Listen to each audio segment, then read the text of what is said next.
Assalamualaikum warahmatullahi wabarakatuh.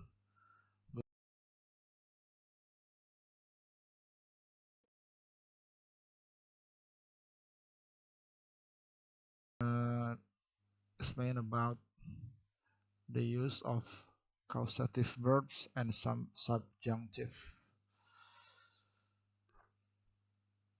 Causative verbs and subjunctive adalah dua konsep penting dalam tutur bahasa Inggris. Causative verbs digunakan untuk menyatakan pengaruh atau pengendalian atas tindakan orang lain. Sementara subjunctive digunakan untuk menyatakan keinginan, kemungkinan, atau kondisi yang tidak pasti. Causative verbs seperti make, have, and get digunakan untuk menyatakan bahwa subjek membuat atau menyebabkan orang lain melakukan tindakan tertentu. Di sisi lain, subjunctive yang terutama terlihat dalam penggunaan kata kerja dalam bentuk yang berbeda dari bentuk aslinya.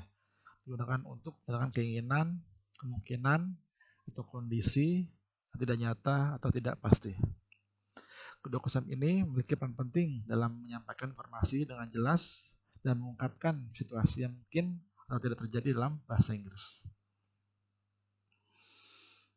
Oke, kemudian apa itu causative verbs?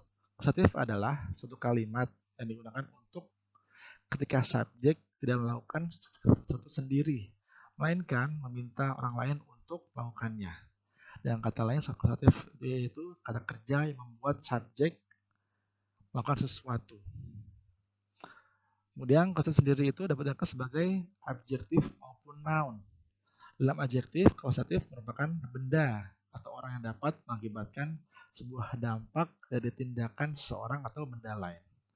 Sementara dalam arti noun, causative adalah sebuah kata atau kata kerja yang memiliki makna menyebabkan suatu terjadi. Jadi, causative verbs digunakan untuk menggambarkan hubungan antara subjek dan objek dalam suatu peristiwa atau kegiatan tertentu. Kemudian subjunctive adalah bentuk kata kerja sederhana yang digunakan setelah kata kerja tertentu yang menunjukkan bahwa seseorang ingin orang lain melakukan sesuatu. Subjunctive adalah bentuk gramatikal yang digunakan untuk menyatakan keinginan, kemungkinan, atau kondisi yang tidak nyata atau tidak pasti. Contoh menggunakan subjunctive dengan conjunction that. Contohnya, it's important that he be here on time. Yang kedua, I suggest that she go to the doctor. The teacher requested that the students be quiet during the exam.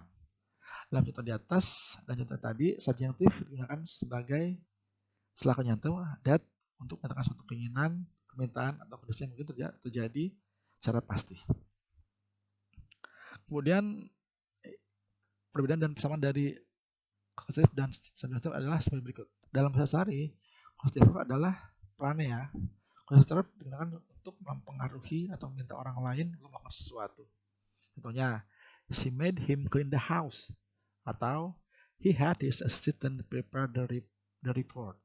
Karena untuk subjunctive dalam bahasa sehari itu perannya sebagai untuk menyatakan keinginan, harapan, atau permintaan yang mungkin tidak terpenuhi. Contohnya, it's crucial that he be here on time.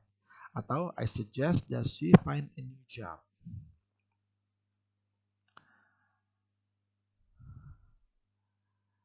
Kemudian yaitu pola kalimat causative verbs. Umumnya ada 5 kata kerja causative verb yang sering digunakan, yaitu have, get, let, make, dan help. Have merupakan kata kerja causative yang umum. Kata kerja ini berfungsi untuk menginginkan seseorang mengerjakan sesuatu untuk subjek. Contohnya, I had my mother take that class. Mr. Setia had little check the paper.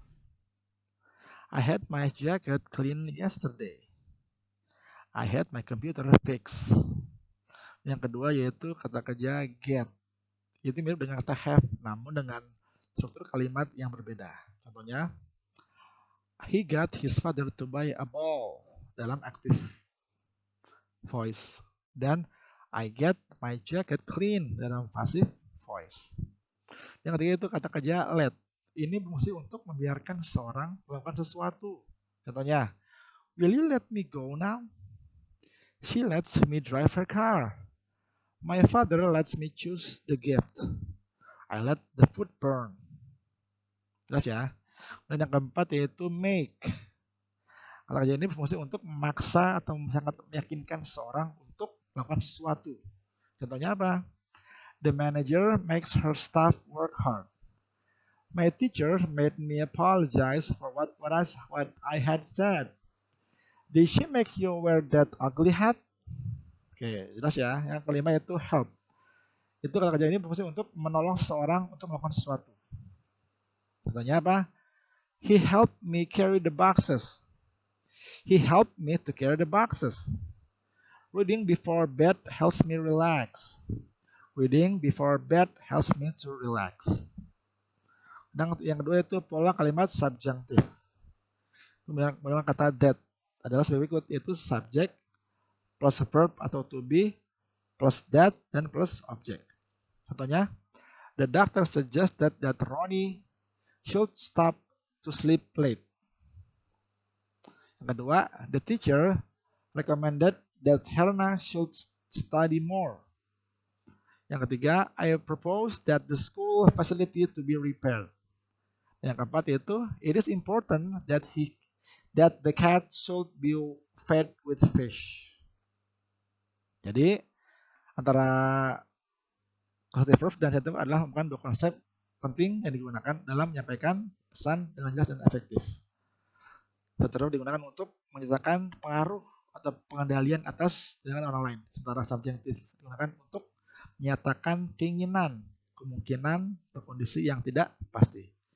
Dua konsep ini memiliki peran yang berbeda dalam berbagai konteks bahasa sehari-hari, sastra atau media modern. Dalam bahasa sehari-hari, causative verb sering digunakan untuk mengajak percakapan untuk meminta, memerintah, atau mempengaruhi orang lain untuk melakukan sesuatu. Sementara subjunctive digunakan untuk menyatakan keinginan atau permintaan yang mungkin tidak terpenuhi. Pemahaman yang baik tentang kedua konsep ini memungkinkan pembicara untuk menyampaikan pesan dengan cukup cepat dan memahami situasi yang kompleks dalam komunikasi bahasa Inggris. Oleh karena itu, studi tentang causative verbs and subjunctive memiliki hal yang penting dalam pengembangan kemampuan bahasa dan interpretasi teks dalam bahasa Inggris. Sekian dari saya penjelasan tentang causative verbs and subjunctives. Semoga bermanfaat. Thank you Mr. Sari and all of you, friends of S6C, students of student of Indra Prasti. May use this video for another purpose. See you again. Assalamualaikum warahmatullahi wabarakatuh.